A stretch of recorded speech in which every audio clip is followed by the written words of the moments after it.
आज मैं फिर तुम लोगों के सामने एक बेहतरीन वीडियो के साथ आया हूं। और बहुत सारे बच्चे ये सोचते होंगे कि सर का फेस नहीं दिख रहा है, क्या पढ़ेंगे, दूसरा वीडियो देखते हैं। बट रुक जाओ, मैं बता रहा हूं कि ऐसा कुछ नहीं है कि फेस दिख रहा है तो बहुत मजा आ रहा है, पढ़ने में बहुत अच्छा पढ़ाया जा रहा है। तो मैं यहाँ पे बता दे रहा हूं कि मैं ऐसे ऐसे क्वेश्चन का निचोड़ लेकर आया हूं क्लास 10th के सोशल साइंस का, सामाजिक विज्ञान का, जो कि अक्सर ऐसे क्वेश्चन एग्जाम में पूछे जाते हैं। कि वीडियो पूरा देख लो, तुम्हारी लाइफ बन जाएगी और एग्जाम में अच्छे नंबर आ जाएंगे। अगर जो वीडियो को स्किप करते हो, फिर चेहरा चेहरा चेहरा करते हो, तो भाई बर्बाद हो जाओगे, कोई नहीं बचाने वाला होगा। ठीक है, तो चलो समय गवाए बिना मैं एक पहले क्वेश्चन की तरफ बढ़ता हूं। उसके पहले अगर जो तुम लोगों ने वीडियो को लाइक नहीं किया तो सबसे पहले वीडियो को लाइक करो। तो चलो पहले क्वेश्चन की तरफ हम लोग बढ़ते हैं कि पहला क्वेश्चन क्या है।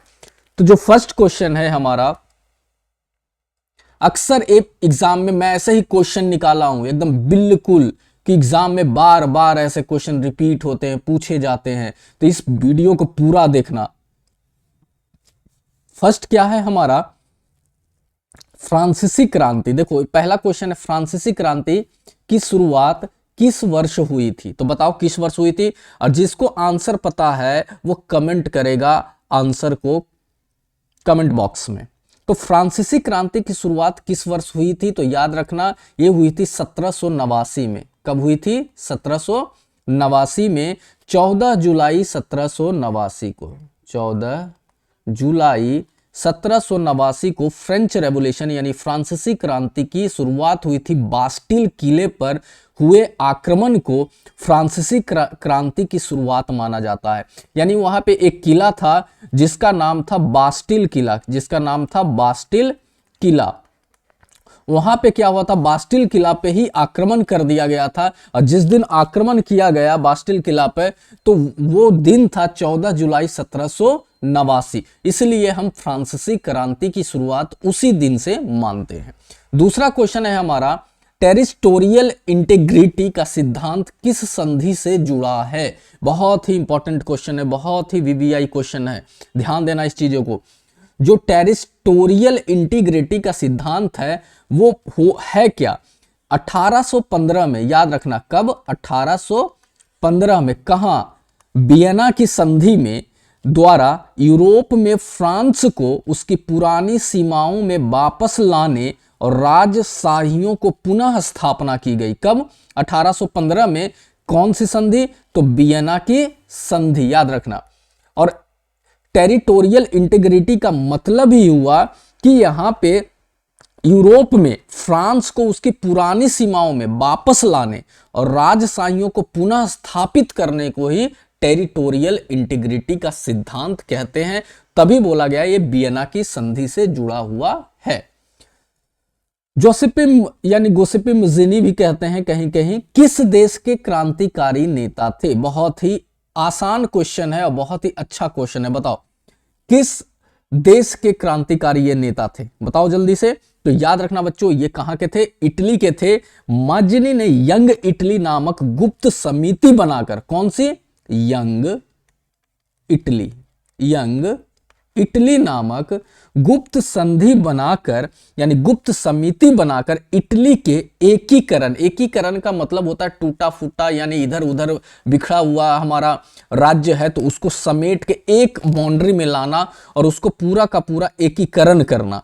तो एकीकरण और गणतंत्र की स्थापना के लिए काम किया था किसने, मजनी साहब ने किया था, जो कि कहां के रहने वाले थे, इटली के क्रांतिकारी नेता थे। भारत में राष्ट्रवाद के उदय के संदर्भ में देशभक्ति शब्द का प्रयोग सबसे पहले किसने किया था, बताओ जल्दी से। हमारे राष्ट्रवाद का उदय के संदर्भ में देशभक्ति शब्द का प्रयोग किस इसमें चारों में से किन्होंने किया था। बहुत ही अच्छा क्वेश्चन है, याद रखना है किसने किया था, बंकिम चंद्र चटर्जी ने। देखो बंकिम चंद्र चटर्जी ने 1874 में, कब, 1874 में बंग दर्शन पत्रिका, कौन सा दर्शन पत्रिका, याद रखना है, बंग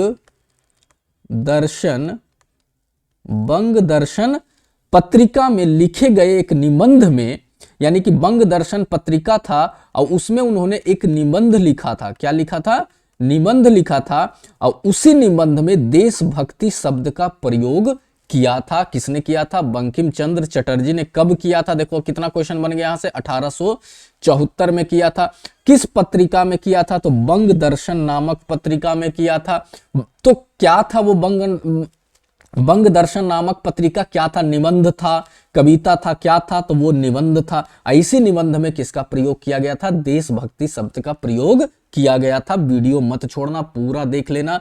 जो भी 40 मिनट, आधा घंटा, 40 मिनट टाइम लगे, मैं बता रहा हूं ये 100 क्वेश्चन तुम्हारी लाइफ झिंगा डालेगा, नहीं तो बर्बाद हो जाओगे, कोई नहीं बचाएगा।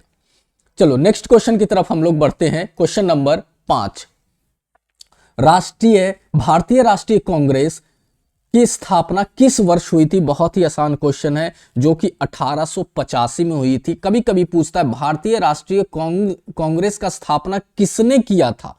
तो A.O. ह्यूम ने किया था। A.O. ह्यूम ने किया था। किसकी स्थापना? INC यानी भारतीय राष्ट्रीय कांग्रेस की स्थापना 28 से 30 दिसंबर 18, डेट याद रखने की जरूरत नहीं है, सिर्फ ईयर याद रखो। बस ये याद रखो कहां हुआ था इसका स्थापना। तो कहां हुआ था? मुंबई में हुआ था। कहां पे हुआ था? उस समय बंबई नाम था, यानी मुंबई में इसकी पहली बैठक हुई थी। यानी इसकी पहली बैठक INC यानी भारतीय राष्ट्रीय कांग्रेस की पहली बैठक कहां हुई थी? मुंबई में हुई थी। कब हुई थी? 1885 में ही इसकी पहली बैठक हुई थी। इसकी स्थापना कब हुई थी? तो 1885 में ही हुई थी। भारतीय राष्ट्रीय कांग्रेस की स्थापना किसने किया? तो A.O. ह्यूम ने किया। महात्मा गांधी दक्षिण अफ्रीका से भारत किस वर्ष वापस लौटे? अब बताओ।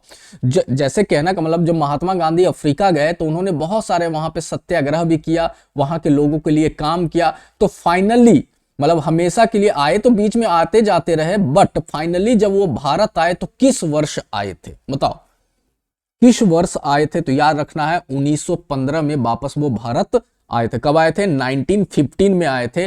1893 में वो अफ्रीका गए थे, और कब वापस आए? 1950 में फाइनली वापस आए। बीच में आए फिर गए थे, बट ये याद रखना सबसे पहले कब गए थे? 1893 में गए थे, और फाइनली कब वापस आए थे? तो 1915 में दक्षिण अफ्रीका के सफल सत्याग्रह आंदोलन के बाद महात्मा गांधी भारत वापस आए थे। कोई भी तुम लोगों का क्वेश्चन हो, डाउट हो, कमेंट में कर सकते हो, मैं सबका जवाब दूंगा। रॉलेट एक्ट, थोड़ा सा रॉलेट ऐसे लिखाता है। रॉलेट एक्ट का विरोध में देशव्यापी हड़ताल किस दिन आयोजित की गई थी? बताइए। जब रॉलेट एक्ट घटना घटा था, वे रॉलेट एक्ट घटना है क्या, इतना डिटेल में मैं नहीं बताऊंगा, बस याद रखना है जलियांवाला बाग हत्याकांड के बाद रॉलेट एक्ट घटना वो किया गया था। तो इसमें हमें बताना है कि रॉलेट एक्ट घटना के विरोध में देशव्यापी हड़ताल किस दिन आयोजित की गई थी, और उसी दिन, जिस दिन हड़ताल हुआ था, उसी दिन जलियांवाला बाग हत्याकांड हुआ था। रॉलेट एक्ट के विरोध में जलियांवाला बाग हत्याकांड हुआ था। तो कब हुआ था बताइए? तो इसका आंसर याद रखना 6 अप्रैल 1919। याद रखने का 1919, लेकिन कब? 6 अप्रैल 1919। 9 का उल्टा एकदम 6 होता है, इस तरीके से याद रखोगे। 6 अप्रैल 1919 में हुआ था। क्या हुआ था? जलियांवाला बाग हत्याकांड कहने का मतलब है, लेकिन ये रॉलेट एक्ट कुछ और है, मैं डिटेल में नहीं बताऊंगा, बस थोड़ा सा बता देता हूं। महात्मा गांधी ने रॉलेट एक्ट के विरोध में 6 अप्रैल 1919 को सर्वोदय का मतलब होता है देशव्यापी हड़ताल का आह्वान किया था। ठीक है ना। अब वही चीज आता है, जलियांवाला बाग हत्याकांड किस वर्ष घटित हुआ था? बताओ किस वर्ष? तो ये भी कब हुआ था? 1919 में ही जलियांवाला बाग हत्याकांड हुआ था। कब हुआ था ये? 13 अप्रैल। कब हुआ था? 13 अप्रैल 1919 को, बैसाखी के दिन। वो कौन सा दिन था उस समय? बैसाखी का दिन था। कौन सा दिन था? बैसाखी के दिन जनरल डायर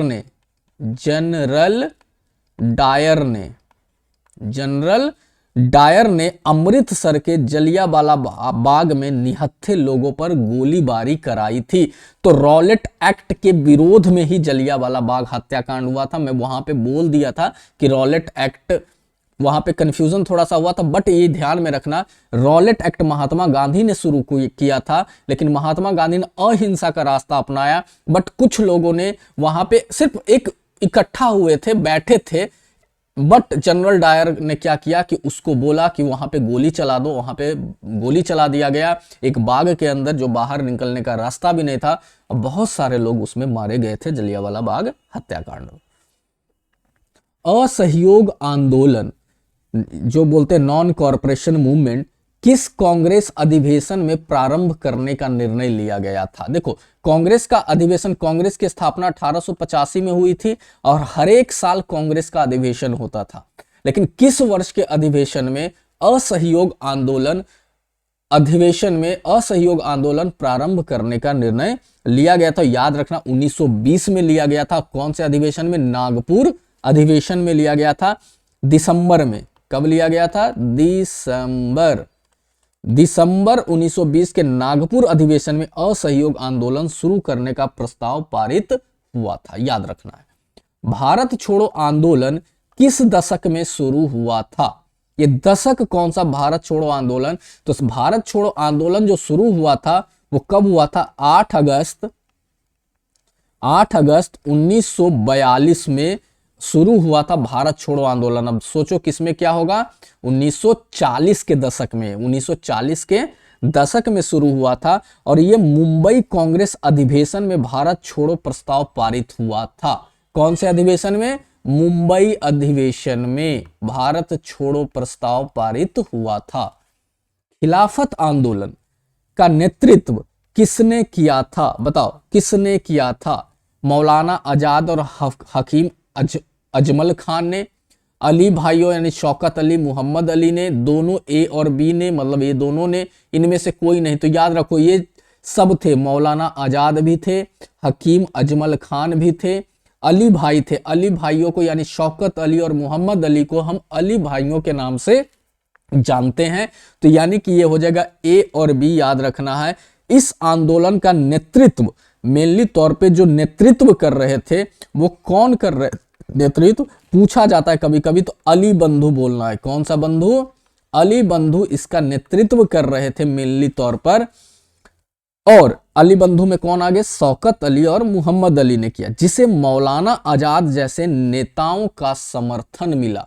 और इसका जो नेतृत्व ये दोनों कर रहे थे, इसका समर्थन किसने किया? मौलाना आजाद ने किया और हकीम अजमल खान ने किया। कभी कभी ऑप्शन में ये नहीं रहेगा, तो अली भाई ऑप्शन का आंसर होगा। अब आता है बंगाल का विभाजन किस वायसराय ने किया था? बताओ, बंगाल का जो विभाजन था वो किस वायसराय ने किया था? तो याद रखना है हमारा लॉर्ड कर्जन ने किया था।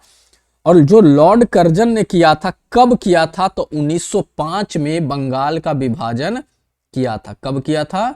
1905 में लॉर्ड कर्जन ने फूट डालो और शासन करो की नीति के तहत बंगाल का विभाजन कर दिया।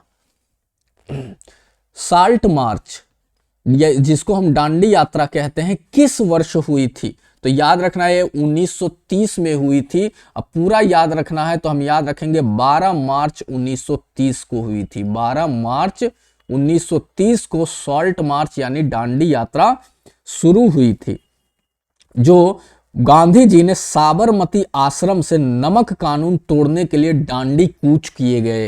यानी साबरमती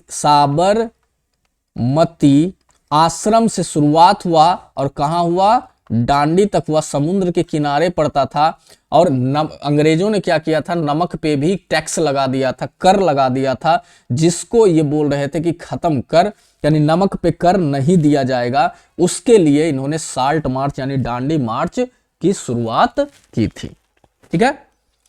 भारत का राष्ट्रीय गान जन गण मन पहली बार कहां गाया गया था? बताओ जल्दी से, पहली बार कहां गाया गया था? तो 1896 कांग्रेस अधिवेशन में पहली बार इसको गाया गया था, भारत का राष्ट्रीय गान जन गण मन। ठीक है, याद रखना है 1896 के कहां पे गाया गया था? कांग्रेस अधिवेशन में गाया गया था। ये चीज याद रखना है। देखो ध्यान से, थोड़ा सा इसके बारे में भी बता देता हूं। 1896 के कलकत्ता अधिवेशन में, कौन सा अधिवेशन में? ये कांग्रेस अधिवेशन पूछता है तो कभी कभी ये अधिवेशन कहां हुआ था? तो कलकत्ता में अधिवेशन उस समय हुआ था। कहां हुआ था? कलकत्ता में अधिवेशन हुआ था। कहां हुआ था? कलकत्ता में अधिवेशन हुआ था। बार बार रिपीट कर रहा हूं कि तुमको यहीं पे याद हो जाए। पहली बार गाया गया था, ठीक है, ये याद रखना। तो पहली बार रविंद्रनाथ टैगोर द्वारा, और ये कभी कभी पूछता है जन गण मन किसके द्वारा गाया गया था, किसके द्वारा रचित किया गया था, किसने इसको रचा था? तो याद रखना है किसने इसको रचा था जन गण मन को, तो रविंद्रनाथ टैगोर ने। किसने? रविंद्रनाथ टैगोर ने। ठीक है, क्लियर। लाहौर सत्याग्रह में कौन सा झंडा फहराया गया था? बताओ जल्दी से। तो चरखा वाला झंडा फहराया गया था लाहौर सत्याग्रह में। 26 जनवरी 1930 को, कब? 26 जनवरी 1930 को स्वराज दिवस के रूप में मनाया जाता है। जवाहरलाल नेहरू ने कहा हम स्वतंत्र हो गए, आजाद हो गए। कब? 26 जनवरी 1930 को, इसलिए स्वराज दिवस के रूप में मनाया गया था, जिसमें तिरंगे के स्थान पर गांधी जी द्वारा डिजाइन किया गया चरखा वाला झंडा फहराया गया था। याद रखना, कौन सा झंडा? चरखा वाला झंडा।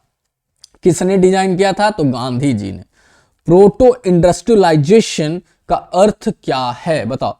प्रोटो इंडस्ट्रियलाइजेशन का अर्थ जो है मेनली तौर पे होता है औद्योगिक क्रांति से पहले। प्रोटो का मतलब होता है पहले, ठीक है ना। तो औद्योगिक क्रांति से पहले का उत्पादन चरण जिसको हम बोलते हैं, यानी इसका अर्थ है फैक्ट्री प्रणाली के आने से पहले बड़े पैमाने पर घरेलू उद्योगों में वस्तुओं का निर्माण किया जाता था, इसलिए इसे हम प्रोटो इंडस्ट्रियलाइजेशन कहते हैं। और फुल्ली यानी इंडस्ट्रियलाइजेशन किसे कहते हैं कि घरों में जो चीज बनती थी अब मशीनों से बनने लग गई, उसे हम इंडस्ट्रियलाइजेशन कहते हैं। भारत में कपास वस्त्र उद्योग का पतन किस वर्ष शुरू हुआ? मतलब कपास उद्योग, भारत में वस्त्र उद्योग बहुत ही तेजी से आगे बढ़ रहा था, बट अंग्रेजों ने बहुत ज्यादा चाल चली, यहां से कपास को सीधे इंग्लैंड भेजने लग गए थे। तो भारत में इस उद्योग का पतन धीरे धीरे शुरू हुआ। तो कब शुरू हुआ था? तो याद रखना 18वीं शताब्दी के प्रारंभ में। कब? 18वीं शताब्दी के प्रारंभ में ब्रिटिश ईस्ट इंडिया कंपनी के द्वारा भारत से कच्चे कपास का निर्यात बढ़ाने और ब्रिटिश मशीनी कपड़ों का आयात करने से भारतीय कपड़ा उद्योग दशकों तक प्रभावित रहा। अंग्रेज क्या करते थे, यहां से कच्चा माल यानी कि कपास को इंग्लैंड में ले जाते थे, वहां मशीन में कपड़ों को तैयार करते थे, फिर भारत में लाकर बेचते थे। तो यहाँ के लोगों का रोजगार खत्म हो गया और यहाँ का उद्योग जो हो गया, वस्त्र उद्योग, धीरे धीरे क्या हो गया? खत्म होना शुरू हो गया। याद रखना। फ्लाई शटल, अब ये फ्लाई शटल है क्या, का आविष्कार किसने किया था? ये तो बहुत इजी है। फ्लाइट शटल का आविष्कार किसने किया था? तो जॉन के ने किया था। क्या किया था? जॉन के ने किया था। कब किया था? तो 1733 में जॉन के ने फ्लाई शटल का आविष्कार किया, जिससे एक व्यक्ति अकेले कपड़ा बुन सकता था। फ्लाई शटल कितना लोग सोच रहे होंगे हवाई जहाज जैसा, नहीं, कपड़ा बुनने की मशीन थी, उसको हम फ्लाई शटल कहते थे। पहले क्या था, कपड़ा एक आदमी अकेले नहीं बुन सकता था, 3 4 5 आदमी की जरूरत पड़ती थी, लेकिन उसने एक मशीन बनाई जिसका नाम था फ्लाई शटल, जिससे एक आदमी अकेले कपड़ा को क्या कर सकता था? बुन सकता था। 1733 में इसका आविष्कार किया गया। और किसने किया? जॉन के ने इसका आविष्कार किया। भारत में पहली कपास मिल कहां स्थापित की गई थी? बताओ, पहली कपास मिल भारत में कहां लगाई गई थी? तो मुंबई में लगाई गई थी। याद रखना, कहां लगाई गई थी? तो मुंबई में लगाई गई थी। कब लगाई गई थी? तो 1854 में लगाई गई थी मुंबई में। कब लगाई गई थी? 1854 में मुंबई में भारत की पहली कपास मिल, जिसे हम Bombay spinning and weaving company भी कहते हैं। यानी कौन सी कंपनी बनी थी? याद रखना है, लिख लो, Bombay spinning and weaving company की स्थापना हुई थी। औद्योगिक क्रांति के दौरान किस वस्तु का व्यापार सबसे अधिक हुआ? किस वस्तु का व्यापार औद्योगिक क्रांति के दौरान सबसे अधिक हुआ? बताओ जल्दी से मुझे। याद रखना, कपड़ा और सूती वस्त्र। कपड़ा और सूती वस्त्र। ब्रिटेन से कपड़ों का निर्यात, वैश्विक व्यापार सबसे प्रमुख था यहां पे। दुनिया का पहला मुद्रित पुस्तक, मुद्रित का मतलब होता है छप के जो आया, पहले हाथ से लिखा जाता था, मुद्रित का मतलब जो छप के आया, मुद्रित पुस्तक क्या था बताओ। तो याद रखना है बाइबिल था। क्या था? मुद्रित पुस्तक बाइबिल था। 1450 के दशक में गुटेनबर्ग, क्या? गुटेनबर्ग ने बाइबिल को मुद्रित करने वाले पहले ग्रंथ के रूप में प्रकाशित किया था। किसने किया था? तो गुटेनबर्ग ने किया था। यूरोप में मुद्रण प्रेस का आविष्कार किसने किया था? यूरोप में मुद्रण प्रेस का मतलब वही हो गया पुस्तक या कॉपी छपने वाली मशीन, प्रेस कहते हैं उसे, मुद्रण प्रेस कहते हैं। तो यूरोप में मुद्रण प्रेस का आविष्कार इसमें किसने किया था? तो याद रखना है गुटेनबर्ग, यही तो याद रखना है। कौन सा? गुटेनबर्ग ने किया था। जोहान्स में किया था। जगह का नाम है जोहान्स, ठीक है। जो इनका भी पूरा नाम है जोहान्स गुटेनबर्ग को मुद्रण क्रांति का जनक माना जाता है, जिन्होंने 1430 में प्रेस का आविष्कार किया था। कब किया था? 1430 में किया था प्रेस का आविष्कार, ये भी याद रखना है। लेकिन 1450 में पहली पुस्तक मुद्रित की गई, यानी 20 साल लग गए। भारत में पहला समाचार पत्र कौन सा था? बहुत ही इजी वीवीआई क्वेश्चन है भाई, बार बार पूछता है। भारत में का पहला समाचार पत्र कौन सा था? तो बंगाल गजट था। क्या था? बंगाल गजट था। 1780 में जेम्स अगस्टस हिक्की ने बंगाल गजट का प्रकाशन शुरू किया था। कब? 1780 में। और किसने किया था? तो ये नाम भी याद रखना है, जेम्स अगस्टस हिक्की।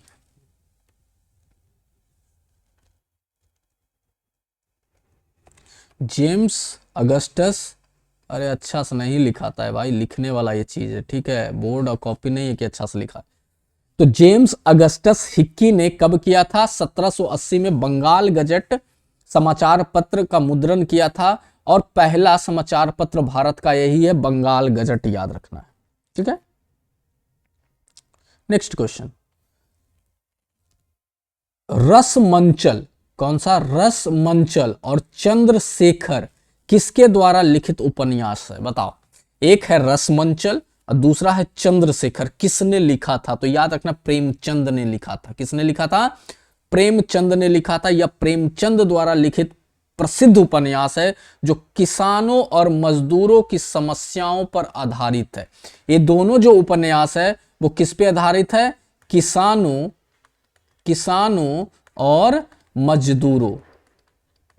और मजदूरों पर आधारित रसमंचल और चंद्रशेखर है। भारत में स्त्री विमर्श, कौन सा? स्त्री विमर्श को बढ़ावा देने वाली पहली आत्मकथा किसने लिखी थी? बताओ।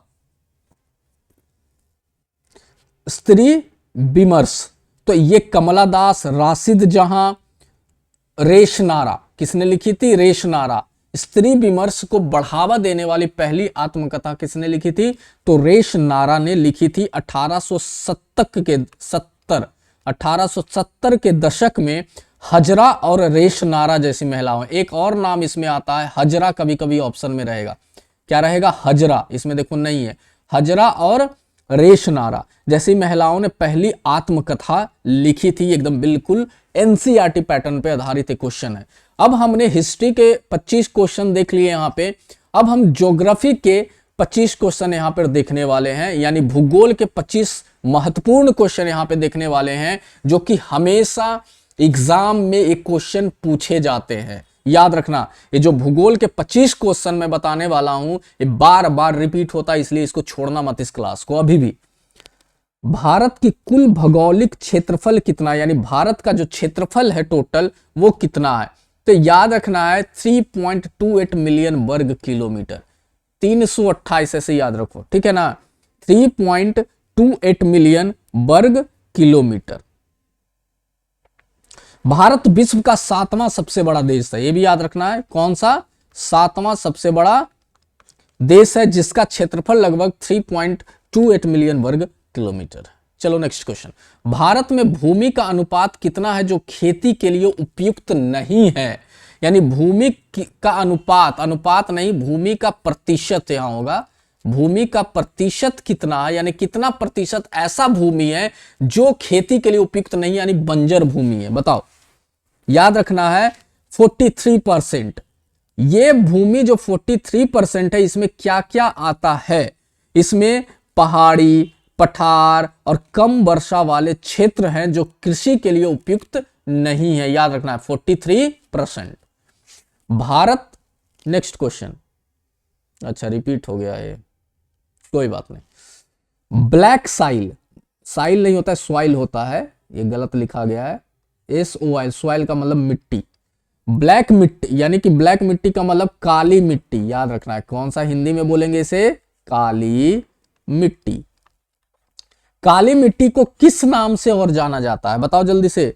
तो रेगुर के नाम से जाना जाता है। किस नाम से जाना जाता है? रेगुर। काली मिट्टी को रेगुर या चेरोजम भी कहा जाता है। रेगुर के अलावा एक और नाम है इसका, चेरोजम। ये भी कभी कभी पूछता है, चेरोजम के नाम से भी जाना जाता है। यह कपास की खेती के लिए बहुत ही सर्वोत्तम है। कौन सी मिट्टी? काली मिट्टी।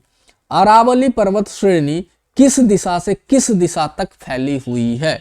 अरावली जो एक पर्वत श्रेणी है वो किस दिशा से किस दिशा तक फैली हुई है? तो याद रखना इसे, उत्तर पूर्व से दक्षिण पश्चिम।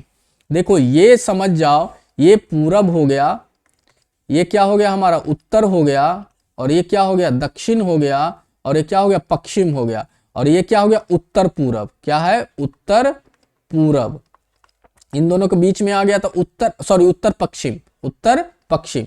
ये क्या आ गया हमारा? उत्तर पूरब। लेकिन कहां फैला हुआ है? उत्तर पूर्व से दक्षिण पश्चिम। दक्षिण यानी यहां से दिल्ली से शुरू होता है वो, और कहां तक चला जाते हैं? ये राजस्थान, हरियाणा, गुजरात के कुछ भागों में अरावली पर्वत फैला हुआ है। तो याद रखना है कहां से? उत्तर पश्चिम से लेकर कहां तक? दक्षिण पश्चिम तक फैला हुआ है अरावली पर्वत। ठीक है, क्लियर? या दिल्ली से लेकर गुजरात, गुजरात के पालनपुर, कभी कभी पूछता है कि अरावली पर्वत श्रेणी गुजरात के किस क्षेत्र तक फैली हुई है? तो गुजरात के पालनपुर तक फैली हुई है। कहां पे? पालनपुर तक फैली हुई है। ये विश्व की, ये विश्व की नहीं, भारत की, हम अभी बोलेंगे, विश्व के बारे में नहीं पढ़ा रहा हूं। भारत की सबसे पुरानी पर्वत श्रेणी है कौन सी? अरावली पर्वत श्रेणी। भारत के कुल भौगोलिक क्षेत्र का कितना प्रतिशत भाग वनों द्वारा आच्छादित है? मतलब कितना प्रतिशत भाग भारत का में वन यानी पेड़ पौधे ये सारे चीजें लगी हुई हैं? तो बताओ कितना परसेंट? तो 33.5 याद रखना है, 33.5%। भारतीय वन नीति के अनुसार भारत का लक्ष्य 33% वन आवरण है। ठीक है ना, 33% वन आवरण है, लेकिन वर्तमान में यह 24.56 ही है। ठीक है ना, प्रतिशत है, लेकिन आदर्श रूप से कितना माना जाता है? 33.5 ही माना जाता है। याद रखना है तुम लोगों को। ठीक है बच्चों, चलो आगे बढ़ते हैं। जैव विविधता, देखो बोरिंग मत होना, बोर हो गए तो फिर कोई नहीं बचाने वाला होगा। इस क्वेश्चन को अच्छे से सुनो बार बार। इस 100 क्वेश्चन का सीरीज है, ज्यादा नहीं चलेगा। अब थोड़ा तेजी से लेकर मैं चलता हूं, देखते जाओ। जैव विविधता के संरक्षण के लिए सिल्वर जुबली कब मनाया जाता है? बताओ, सिल्वर जुबली जो है कब मनाया जाता है? तो 2000 में सिल्वर जुबली मनाया गया था। कब मनाया गया था? 2000 में सिल्वर जुबली मनाया, जबकि गोल्डन जुबली 2014 में मनाया गया था। गोल्डन जुबली 2014 में मनाया गया था। ठीक है ना, याद रखना। चलो नेक्स्ट क्वेश्चन की तरफ हम बढ़ते हैं। भारत में ज्वाइंट फॉरेस्ट मैनेजमेंट, कौन सा? ज्वाइंट फॉरेस्ट मैनेजमेंट की शुरुआत कब हुई थी? यानी भारत में ज्वाइंट फॉरेस्ट मैनेजमेंट की शुरुआत कब हुई थी? तो ये जो हुई थी वो पश्चिम बंगाल में हुई थी। कहां हुई थी शुरू? पश्चिम बंगाल में ज्वाइंट फॉरेस्ट मैनेजमेंट की शुरुआत हुई थी। कब हुई थी? तो ये थोड़ा सा नहीं जानने का जरूरत है, तो अगर जो जानने का मन है तो बता देता हूं। ये 1970 में हुई थी। कब हुई थी? 1970 में पश्चिम बंगाल के कहां? मिदनापुर जिले के, मिदनापुर जिले के अरबारी वन प्रभाग, अरबारी वन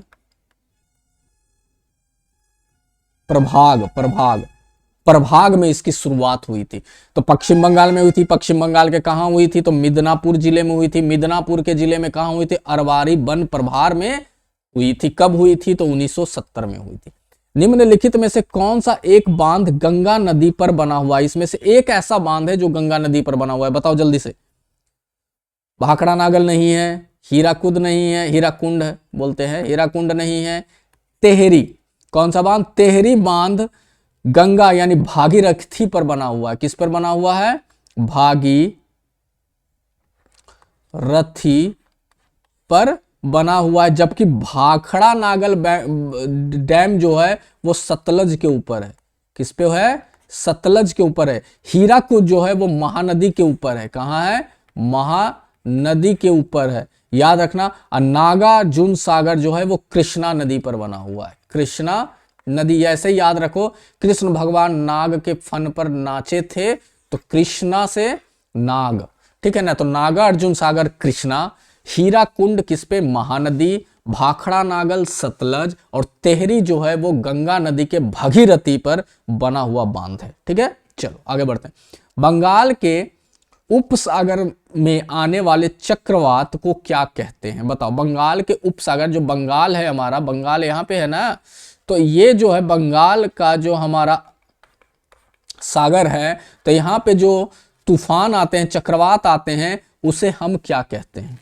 तो याद रखना है, उसे चक्रवात ही कहते हैं। क्या कहते हैं? चक्रवात ही कहते हैं। फिलीपींस और चीन में टाइफून कहते हैं। कहां कहां? चीन में और फिलीपींस में।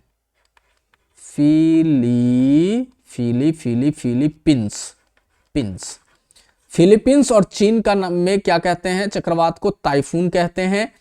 भारत में चक्रवात कहते हैं, यानी बंगाल में चक्रवात कहते हैं। अमेरिका में हरिकेन कहते हैं। ये अमेरिका में होता है, अमेरिका में हरिकेन कहते हैं। और टोर्नेडो जो होता है वो कहां होता है? बताओ जल्दी से। ये कमेंट करोगे तुम लोग खुद, मैं नहीं बताऊंगा। इसका आंसर कमेंट में आना चाहिए, कहां है। चलो, रेनी वाटर हार्वेस्टिंग यानी रेनी वाटर हार्वेस्टिंग यानी रेन वाटर हार्वेस्टिंग का सबसे पुरानी विधि क्या है? इसमें पुराने लोग रेन वाटर हार्वेस्टिंग कहने के मतलब पानी का, वर्षा का पानी जो है वो जमा करते थे। वो किस से करते थे? तो टैंक में करते थे, तलाई में करते थे, जौहर में करते थे, यानी ये सारी चीजों में करते थे।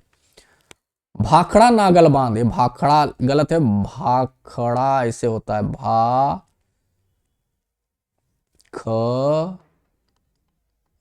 ऐसे, ठीक है, टाइपिंग मिस्टेक हुआ है। भाखड़ा नागल बांध किस नदी पर है? अभी बताया था मैं, इसके जस्ट पहले पे बताया था मैं। भाखड़ा नागल बांध सतलज नदी पर है। किस पे है? सतलज नदी पर है, ठीक है। और सतलज नदी ये कहां है? भाखड़ा नागल बांध जो है वो हिमाचल प्रदेश में है। कहां है?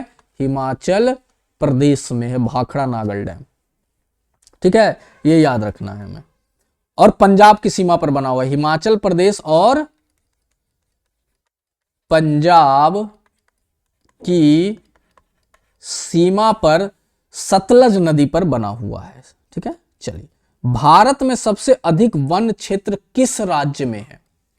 मध्य प्रदेश में है, अरुणाचल प्रदेश में है, महाराष्ट्र में है, उड़ीसा में है। तो इसका आंसर जो होगा वो अरुणाचल प्रदेश भी कभी कभी होता है, मध्य प्रदेश भी होता है। ये क्वेश्चन थोड़ा सा अजीब ढंग से पूछता है। वन क्षेत्रफल के मामले में मध्य प्रदेश सबसे ऊपर है। कौन सा? मध्य प्रदेश। लेकिन क्षेत्रफल के अनुपात में अरुणाचल प्रदेश सबसे ऊपर है। देखो, वन क्षेत्र दो तरीके का होता है। एक होता है कि बहुत बड़ा प्रदेश है, उसमें जो वन इतना लगा हुआ है, लेकिन यहां कुछ नहीं लगा हुआ है। लेकिन एक ऐसा प्रदेश है जहां पे वन क्या है? पूरा भरा हुआ है। तो ये क्या हो गया? घनत्व के मामले में सबसे आगे हो गया, लेकिन एरिया के मामले में मध्य प्रदेश आगे है। कौन है? मध्य प्रदेश आगे है, ठीक है। लेकिन डेंसिटी में यानी घनत्व में कौन आगे है? तो याद रखना अरुणाचल प्रदेश। तो क्वेश्चन घुमाएगा, सबसे अधिक वन क्षेत्र पूछे तो मध्य प्रदेश आंसर होगा। लेकिन सबसे अधिक वन क्षेत्र का अनुपात किस राज्य में है, तब आंसर मारोगे अरुणाचल प्रदेश में है। याद रखना इस चीजों को, ठीक है। जौ, बाजरा और रागी की खेती किस प्रकार की मृदा का मतलब मिट्टी में सबसे अधिक होती है? इसमें से कौन से मिट्टी में जौ, बाजरा और रागी की खेती सबसे अधिक होती है? बताओ जल्दी से। तो लाल और पीली मिट्टी, याद रखना, लाल और पीली मिट्टी, ठीक है। यह फसलें कम वर्षा वाले क्षेत्रों में होती है। हरित क्रांति से सबसे अधिक प्रभावित फसल कौन सी है? हरित क्रांति जब हुआ तो उसमें सबसे अधिक प्रभावित फसल कौन सी है? बताओ। तो गेहूं और चावल है। हरित क्रांति मुख्य रूप से गेहूं और चावल की उत्पादकता बढ़ाने पर केंद्रित थी। हरित क्रांति जब आई थी तो उसमें यह बताया गया गेहूं और चावल का उत्पादन क्या करना है? बहुत ज्यादा करना है। तो ये याद रखना है हमें, बहुत ज्यादा करना है। चलो आगे बढ़ते हैं हम लोग। काफी यानी कॉफी की खेती भारत में सबसे पहले कहां शुरू हुई थी? बताओ। तो कॉफी सबसे ज्यादा कर्नाटक में होता है। कहां शुरू हुई थी? तो कर्नाटक में हुई थी। भारत में कुल कृषि उत्पादन में खाद्यान्न की कितनी प्रतिशत हिस्सेदारी है? खाद्यान्न का मतलब हो गया वही खाने पीने वाली चीजें। तो याद रखना है कितने प्रतिशत है? तो 60% है, ठीक है ना। कितना प्रतिशत है? तो 60% खाद्यान्न की कृषि होती है। बाकी खाने वाली चीज की कृषि 40% नहीं होती है। वो उसको तुम खा नहीं सकते हो। जैसे कपास से कपड़ा बनेगा तो क्या तुम खा जाएगा उसको? अब खा जाएगा तो अच्छी बात है, खा जाओ, ठीक है। चाय का सबसे बड़ा उत्पादक राज्य इसमें से कौन है? तो ये तो सब जानते हैं, नहीं जानते हो तो मर जाओ चुल्लू भर पानी में। तो कौन है? असम है। चाय का सबसे बड़ा उत्पादक राज्य कौन सा है? तो वो असम है। भारत में लोहे के अयस्क का सबसे बड़ा भंडार किस राज्य में है? बताओ। तो लोहे का अयस्क सबसे बड़ा कहां है? ओडिशा में है। कहां पे है? ओडिशा में है, याद रखना है। मैग्नीज यानी मैग्नीज का सबसे बड़ा उत्पादक राज्य कौन है? यानी सबसे ज्यादा मैग्नीज कौन से राज्य में होता है?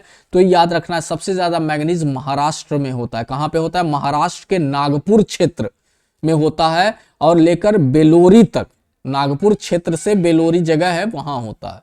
भारत का पहला तेल शोधन कारखाना कहां स्थापित किया गया था? बताओ जल्दी से। तो कहां स्थापित किया गया था? तो दिघोई यानी असम में किया गया था, ठीक है ना। कब किया गया था? तो 1901 में किया गया था। कब किया गया था? 1901 में असम के दिघोई में भारत का पहला तेल शोधन कारखाना लगा था। न्यूक्लियर पावर प्लांट के लिए किस खनिज की आवश्यकता होती है? यानी अगर जो तुम्हें न्यूक्लियर पावर प्लांट लगाना है तो सबसे ज्यादा कौन सा खनिज चाहिए? बताओ कौन सा खनिज चाहिए? तो यूरेनियम चाहिए। बहुत खतरनाक खनिज है। तो कौन सा खनिज चाहिए? तो यूरेनियम की सबसे अधिक मात्रा में जरूरत पड़ती है। परमाणु विद्युत संयंत्रों में ईंधन के रूप में यूरेनियम का प्रयोग किया जाता है। Tata iron and steel company यानी टिस्को की स्थापना किस वर्ष हुई थी? तो ये 1907 में हुई थी। स्थापना कहां हुई थी? 1907 में दोराबजी टाटा द्वारा की गई थी। कौन सा? दोराबजी टाटा। दोराबजी टाटा के द्वारा की गई थी, याद रखना है। टाटा स्टील कंपनी है। सॉफ्टवेयर टेक्नोलॉजी पार्क जिसको एसटीपी कहते हैं का उद्देश्य क्या है? सॉफ्टवेयर में क्या लोहा उत्पादन होगा? बताओ जल्दी से। अरे गधा, सॉफ्टवेयर जो बहुत सारा एप्स होते हैं मोबाइल फोन्स में, तो वो सब की बात हो रही है। टेक्नोलॉजी पार्क का उद्देश्य क्या है? लोहा उत्पादन तो कभी हो, क्या होगा? सूचना प्रौद्योगिकी का विकास होगा। कपड़ा ये सब कुछ नहीं होगा, ठीक है ना। आईटी क्षेत्र को बढ़ावा देने और डिजिटल क्रांति के लिए इन पार्कों की स्थापना की जाती है। भारतीय रेलवे का मुख्यालय कहाँ स्थित है? तो इस सब याद रखना है। दिल्ली या नई दिल्ली? दिल्ली नहीं है, नई दिल्ली। देखो कभी कभी कंफ्यूज करेगा। क्या है हमारा? नई दिल्ली। रेलवे मंत्रालय और रेलवे बोर्ड का मुख्यालय नई दिल्ली में। गोल्डन चतुर्भुज किससे संबंधित है? बताओ। गोल्डन चतुर्भुज रेलवे लाइन इधर से इधर पास हुआ है, जिसको हम गोल्डन चतुर्भुज के नाम से जानते हैं। क्या इसको जानते हैं? नहीं, उसको डायमंड के नाम से जानते हैं। ये डायमंड चतुर्भुज है। डायमंड चतुर्भुज है। और गोल्डन चतुर्भुज है वो राष्ट्रीय राजमार्ग यानी सड़कों के नाम से जाना जाता है, जो देश 4 महानगरों दिल्ली, मुंबई, कोलकाता और चेन्नई को जोड़ने वाला राष्ट्रीय राजमार्ग परियोजना है, जिसे हम गोल्डन चतुर्भुज कहते हैं। अब हम यहाँ पे पॉलिटिकल साइंस यानी राजनीतिक विज्ञान से क्वेश्चन करने वाले हैं, यानी पॉलिटिकल साइंस से कुछ कुछ क्वेश्चन अब यहाँ पे आएगा तुम लोगों के सामने। ठीक है, चलो तो 51 से लेकर 75 तक हम पॉलिटिकल साइंस करेंगे, उसके बाद अर्थशास्त्र का करेंगे। ठीक है, तो बेल्जियम में जनसंख्या का कितना प्रतिशत भाग डच भाषी है? बताओ। जब बेल्जियम चैप्टर पढ़े हो ना, क्लास 10th में एक है चैप्टर है, तो बेल्जियम में जनसंख्या का कितना प्रतिशत भाग डच भाषी है? बताओ। तो 59% याद रखना। कितना प्रतिशत? 59% लोग डच भाषा बोलते हैं, जबकि 40% लोग फ्रेंच बोलते हैं वहां पे। अब बोलते नहीं है, बोलते थे। और 1% लोग जर्मन भाषी है। 1% लोग जर्मन भाषी है, ये याद रखना है तुम लोगों को। ठीक है, चलो। श्रीलंका में बहुसंख्यक समाज यानी समुदाय कौन सा है इसमें? तो ये बहुत ही आसान क्वेश्चन है। कौन सा है बताओ जल्दी से? सिंहली है। कौन सा है? सिंहली है। श्रीलंका में 74% लोग सिंहली लोग हैं और वो बहुसंख्यक में माने जाते हैं। सामुदायिक सरकार यानी कम्युनिटी गवर्नमेंट किस देश में पाई जाती है? तो याद रखना है किस देश में था। बेल्जियम की बात की गई है तो बेल्जियम देश में पाया। यह बेल्जियम में एक अनूठा व्यवस्था है जहां अलग अलग समुदाय जैसे शिक्षा के बारे में फैसले लेने का अधिकार होता था। किस सरकार को? तो सामुदायिक सरकार को। ये तीसरी प्रकार की सरकार थी। सत्ता की साझेदारी का मुख्य उद्देश्य क्या है? यानी जो सत्ता की साझेदारी है उसका मुख्य उद्देश्य क्या है? तो सामाजिक सद्भाव बनाए रखना। यानी कि समाज में जो सद्भाव है, सामाजिक सद्भाव का मतलब है शांति बनाए रखना। ठीक है, भारत में संघवाद किस प्रकार का है? भारत का जो संघवाद है इसमें से किस प्रकार का है? बताओ जल्दी से मुझे। तो भारत में रख रखाव करने वाला है। क्या है? रख रखाव करने वाला, यानी कहने का मतलब होल्डिंग टुगेदर, यानी एक साथ चलने वाली व्यवस्था भारत में है। ठीक है ना, जहां पे क्योंकि भारत विविधतापूर्ण देश है जो केंद्र और राज्यों के साथ मिलकर बना, इसलिए इसे होल्डिंग टुगेदर कहा जाता है।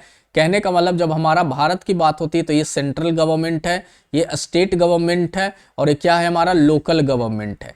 ठीक है ना, लेकिन जब हम बात करते हैं तो यहाँ तीनों साथ में काम करते हैं। तो तीनों साथ में काम करने का मतलब है मुख्य न्यायाधीश की बात करते हैं। फिर 3 तरह का गवर्नमेंट है जो पैरेलल काम करता है, यानी कि समानांतर काम करता है, जिसे हम रख रखाव करने वाला भी कहते हैं। भारतीय संविधान में कितनी भाषाएं मान्यता प्राप्त है? बताओ जल्दी से। तो याद रखना है इसमें 22 जो भाषाएं हैं वो मान्यता प्राप्त है संविधान की 8वीं अनुसूची में। कौन सी अनुसूची में? संविधान की 8वीं अनुसूची में। अनुसूची में 22 भाषाओं यानी 22 भाषाओं को मान्यता प्राप्त है। नेक्स्ट क्वेश्चन, पंचायती राज व्यवस्था को संविधान में किस वर्ष मान्यता दी गई है? तो पंचायती राज व्यवस्था को 1993 में मान्यता दी गई है। ठीक है ना, याद रखना है 73वें संविधान संशोधन के बाद, 73वें संविधान संशोधन के बाद 1993 में पंचायती राज व्यवस्था को कानूनी रूप दिया गया है। भारत में एक समान नागरिक संहिता, कौन सा? एक समान नागरिक संहिता यानी यूनिफॉर्म सिविल कोड किस अनुच्छेद में वर्णित है? बताओ। तो ये याद रखना है अनुच्छेद 44 में है। कौन से? अनुच्छेद 44 में। एक समान नागरिक संहिता में क्या होता है? मेनली तो नागरिकों के लिए एक समान, यानी कि राज्य के सभी नागरिकों के लिए एक समान नागरिक संहिता बनाने का निर्देश देता है। राज्यसभा के सदस्यों का चुनाव कैसे होता है? बताओ। लोकसभा के सदस्यों का चुनाव कैसे होता है? लोगों के द्वारा, लोगों के द्वारा। बट राज्यसभा के सदस्यों का चुनाव कैसे होता है? क्या सीधे जनता के द्वारा होता है? नहीं, विधान सभाओं के सदस्यों द्वारा होता है। किससे होता है? विधान सभाओं के सदस्यों द्वारा। राज्यसभा के सदस्य प्रत्यक्ष चुनाव के बजाय राज्यों की विधान सभाओं के सदस्यों द्वारा अप्रत्यक्ष रूप से चुने जाते हैं। संयुक्त राज्य अमेरिका, जिसको यूएसए में सत्ता का वितरण को क्या कहते हैं? इसमें क्या है सत्ता का वितरण? तो याद रखना है इसमें संघवाद है। क्या है? केंद्रीयकरण नहीं है, विकेंद्रीयकरण नहीं है, एकाधिकार नहीं है। क्या है? संघवाद है। अमेरिका एक संघात्मक देश है। जहां सत्ता केंद्र और राज्यों के बीच में क्या होती है, विभाजित होती है। लोकतंत्र में सामाजिक विभेद का क्या महत्व है, यानी लोकतंत्र में सामाजिक विभेद का क्या महत्व है, बताओ जल्दी से।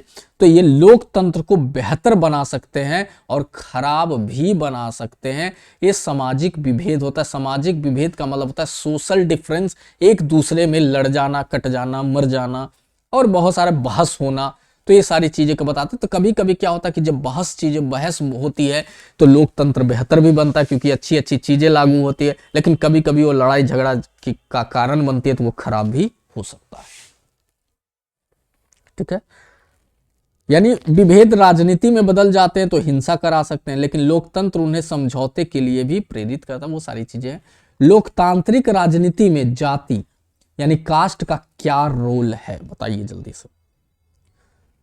देखिए यहां पे जो होगा, जाति और राजनीति एक दूसरे को प्रभावित करते हैं। कैसे करते हैं कि जहां पे कास्ट यानी उस जाति के लोग ज्यादा होते हैं तो वहां पे उसी जाति के कैंडिडेट को खड़ा किया जाता है, सदस्य को खड़ा किया जाता है ताकि उसे वोट ज्यादा मिले। इसीलिए बोलता है एक दूसरे को प्रभावित करती है। भारत में महिला आरक्षण विधेयक, कौन सा विधेयक, महिला आरक्षण विधेयक क्या मांगता है, इसमें क्या मांगता है महिला आरक्षण विधेयक, उसमें मांगता है लोकसभा और विधानसभा में 33% सीट रिजर्व मांगती हैं लोग, कि हमारा 33% सीट रिजर्व करने का यानी 1/3 सीटें आरक्षित करने का प्रावधान करता है।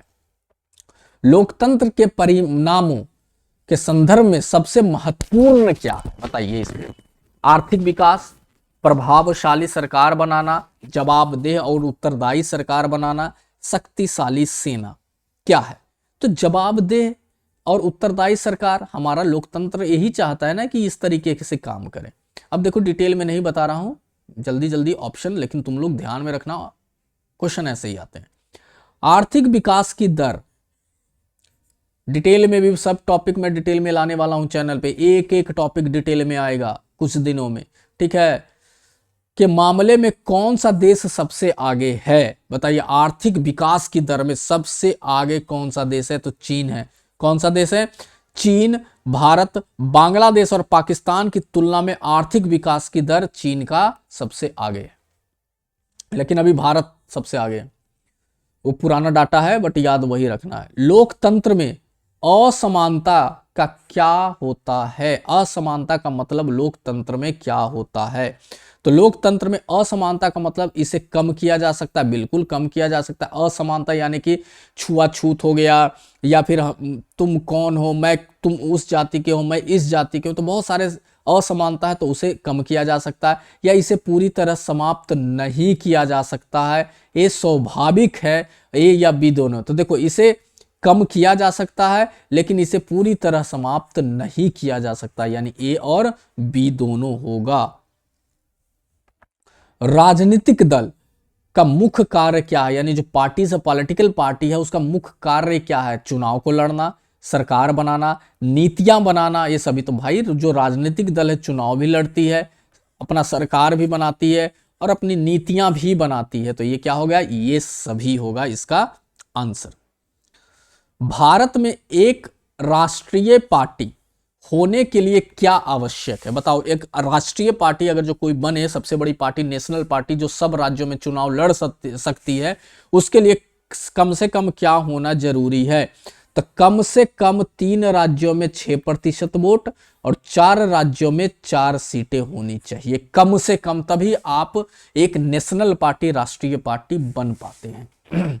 भारतीय राष्ट्रीय कांग्रेस की स्थापना किसने की थी, देखो ये क्वेश्चन आ गया, तो किसने की थी, ए.ओ. ह्यूम ने की थी, जो एक अंग्रेज थी। ए.ओ. ह्यूम नामक एक अंग्रेज अधिकारी द्वारा राष्ट्रीय कांग्रेस का स्थापना होता है। भारत में बहुदलीय प्रणाली क्यों है, बताइए। भारत में जो बहुदलीय प्रणाली क्यों है, बहुदलीय का मतलब बहुत सारे दल, बहुत सारे पार्टी हैं, वो क्यों है, तो ये सब कारण है। देखो देश हमारा बहुत बड़ा है, यहाँ का सामाजिक और भौगोलिक विविधता है, हर एक 10-20 किलोमीटर में भाषा चेंज हो जाती है, लोगों का रहन सहन चेंज हो जाता है, यहाँ कई भाषाएं हैं, तो ये सभी के कारण हो सकते हैं। राजनीतिक दलों के सुधारों के लिए सेवा दल की शुरुआत किसने की थी? बताइए, राजनीतिक दल में जो सुधार होगा उसके लिए सेवा दल की शुरुआत किसने की थी? ये तो करेंगे नहीं भाई साहब, तो हमारे कौन करेंगे? नीतीश कुमार, बिहार के मुख्यमंत्री नीतीश कुमार ने, बिहार के मंत्री नीतीश कुमार ने राजनीतिक दलों को सुधारने और चुनाव में धन बल को कम करने के लिए इसकी शुरुआत की थी। याद रखना इस चीजों को, ठीक है। चलो नेक्स्ट क्वेश्चन पढ़ते हैं हम लोग। नेक्स्ट क्वेश्चन है, लोकतंत्र की सबसे बड़ी चुनौती क्या है? हमारा जो लोकतंत्र है उसकी सबसे बड़ी चुनौती धन और शक्ति का प्रभाव है। यानी जिसके पास पैसा ज्यादा होता है वो चुनाव लड़ सकता है, नेता बन सकता है, और शक्ति जिसके पास ज्यादा होता है, तो ये सबसे बड़ी हमारी चुनौती है लोकतंत्र की। आलीशान शहर, टॉल सिटी, किस अवधारणा को संदर्भित करता है? यानी कि आलीशान शहर का मतलब बड़े लंबे लंबे एकदम मकान बने हुए हैं, अपार्टमेंट बने हुए हैं, बिल्डिंग्स बनी हुई है, तो क्या बताता है? बताओ।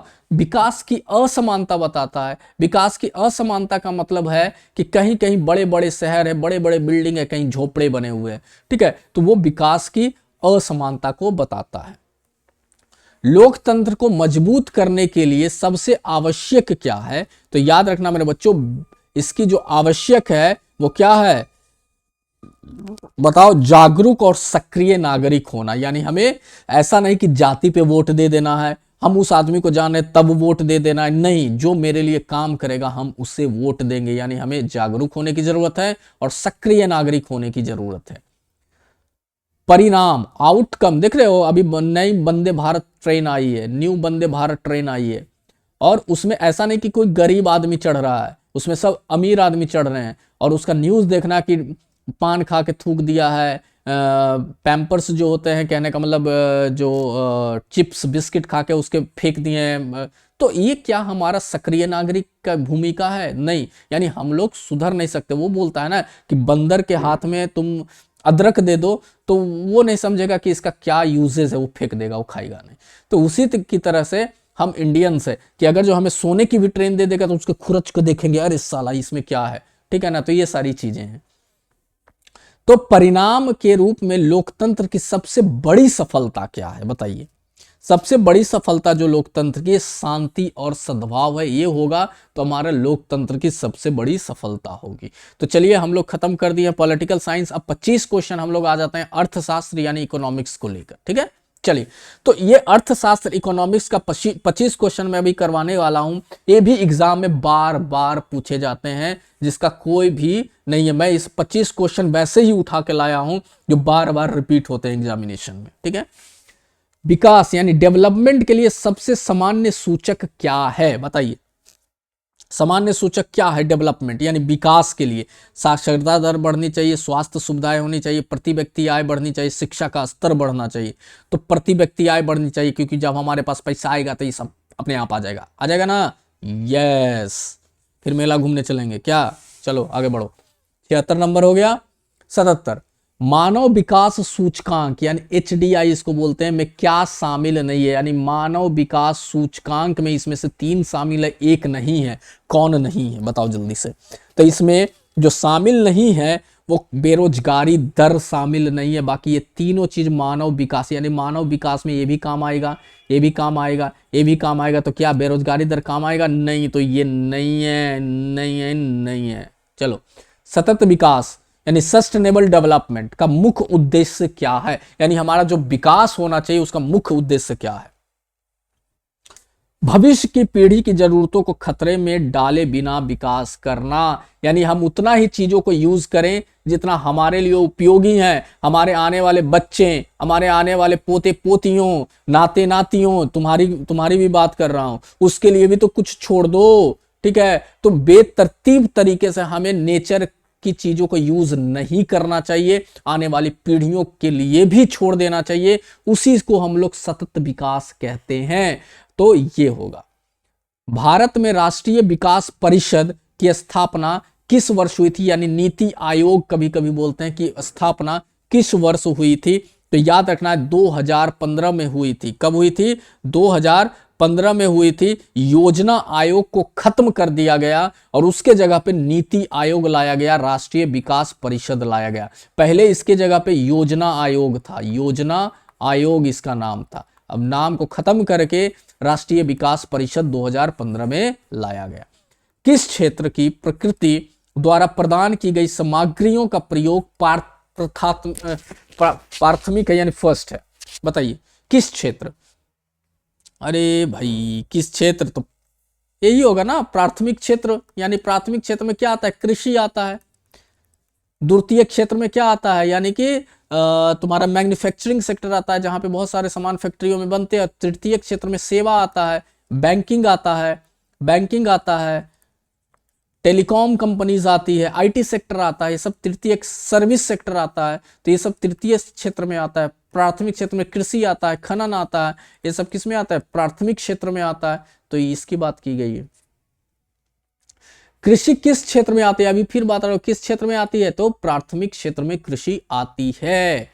जीडीपी का पूर्ण रूप क्या है? ग्रॉस डोमेस्टिक प्रोडक्ट होता है, याद रखना। ये जीडीपी होती क्या है ये बाद में बताऊंगा।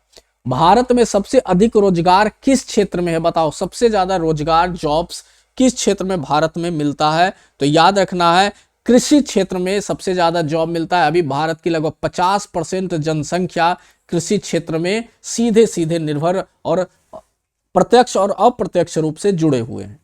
संगठित क्षेत्र का मतलब होता है जो परमानेंट जॉब होती है, जैसे गवर्नमेंट जॉब हो गई, जिसमें हमें क्या सारी सुविधाएं दी जाती है, उसे संगठित क्षेत्र कहते हैं। असंगठित क्षेत्र क्या होता है? जैसे कोई ठेला लगाता है, कोई दुकान लगाता है, तो वो असंगठित क्षेत्र हो गया। तो संगठित क्षेत्र की विशेषताएं इसमें क्या है बताइए जल्दी से। सरकारी नियमों का पालन करना, भाई सबसे बड़ी काम है ये, सरकारी नियमों का हम पालन करेंगे। आगे बढ़ो।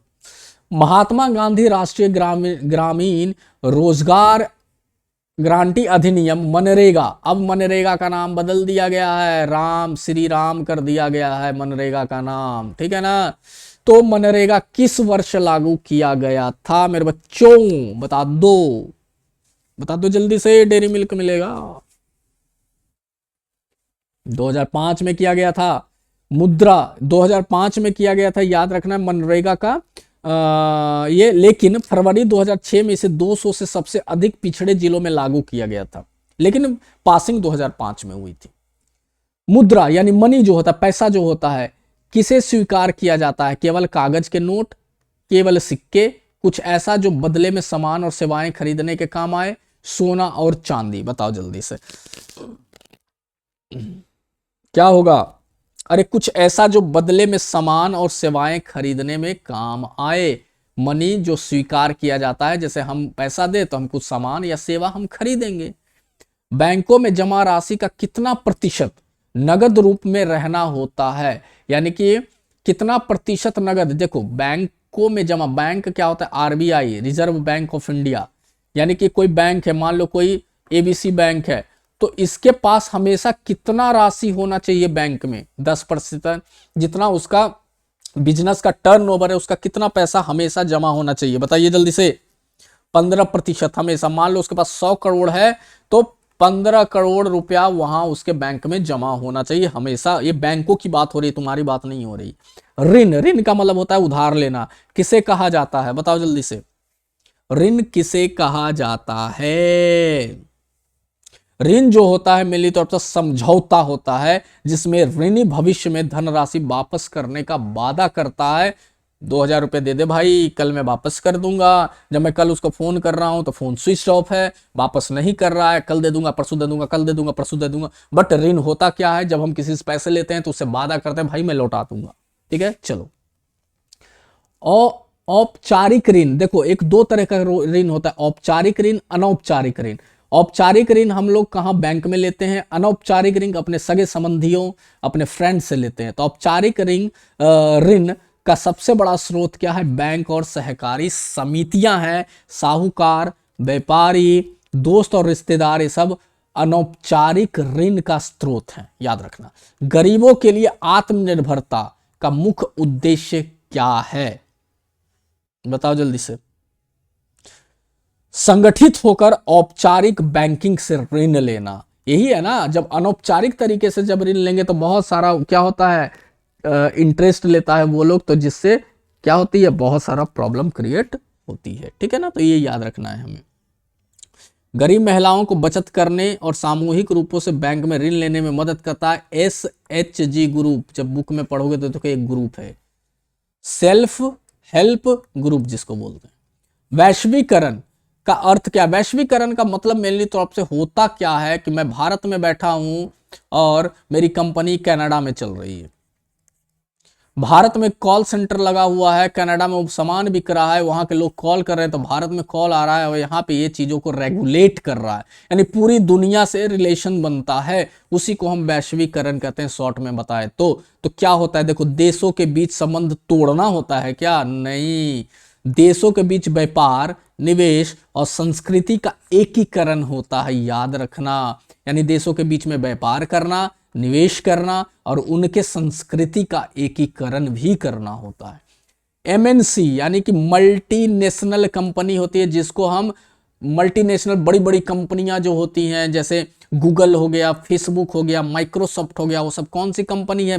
MNC कंपनी है। का पूर्ण रूप क्या है? मल्टीनेशनल कॉरपोरेशन बोलते हैं। क्या बोलते हैं? देखो ढूंढो इसमें मल्टीनेशनल कॉरपोरेशन, देखो मल्टीपल नहीं, मल्टीनेशनल कॉरपोरेशन, याद रखना है, मल्टीनेशनल कॉरपोरेशन होता है वे जो कंपनियां होता है कई देशों में अपना उत्पादन या कारोबार करती है, उसे बहुराष्ट्रीय कंपनियां हम हिंदी में कहते हैं। MNC को कौन सी कंपनियां कहते हैं? बहुराष्ट्रीय कंपनियां।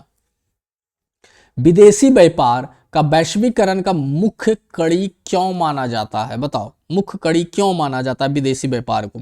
तो विदेशी व्यापार का वैश्वीकरण का मुख्य कड़ी इसलिए माना जाता है क्योंकि यह देशों को एक दूसरे के बाजारों से जोड़ता है। यानी एक देश है, दूसरा देश के बाजार का सामान यहां बिक रहा है, इसका बाजार का सामान यहां बिक रहा है, उसे हम कहते हैं विदेशी व्यापार। भारत सरकार द्वारा विदेशी निवेश को कब खोला गया था? यानी कि पहले भारत में सिर्फ भारत के लोग ही कंपनी खोल सकते थे, सिर्फ सरकारी कंपनियां रहती थी, लेकिन बाद में भारत के कंपनियों को खोला गया, तभी तो आ गया तुम्हारा डोमिनोज आ गया, बहुत सारे ऐसी बड़ी बड़ी कंपनियां आ गई जो भारत में अपना आउटलेट खोल रही है। किंग बर्गर आ गया, ठीक है ना, ओसा डोसा मोचा सब आ गया। तो भारत सरकार द्वारा विदेशी निवेश को कब इसमें खोला गया था? तो याद रखना 1991 में खोला गया था। कब खोला गया था? उस समय डॉक्टर मनमोहन सिंह वित्त मंत्री थे, उस समय खोला गया था। विश्व व्यापार संगठन जिसको हम वर्ल्ड ट्रेड ऑर्गेनाइजेशन कहते हैं की स्थापना किस वर्ष हुई थी? तो 1945 में हुई थी। याद रखना इस बात को, कब हुई थी? 1945 में हुई थी, ठीक है। चलो, अंतर्राष्ट्रीय व्यापार को नियमित रखने के लिए 1995 में हुई थी। ये विश्व व्यापार संगठन है, विश्व बैंक है, विश्व बैंक का 1945 में हुआ था। विश्व व्यापार संगठन का कब हुआ था? 1995 में हुआ था स्थापना।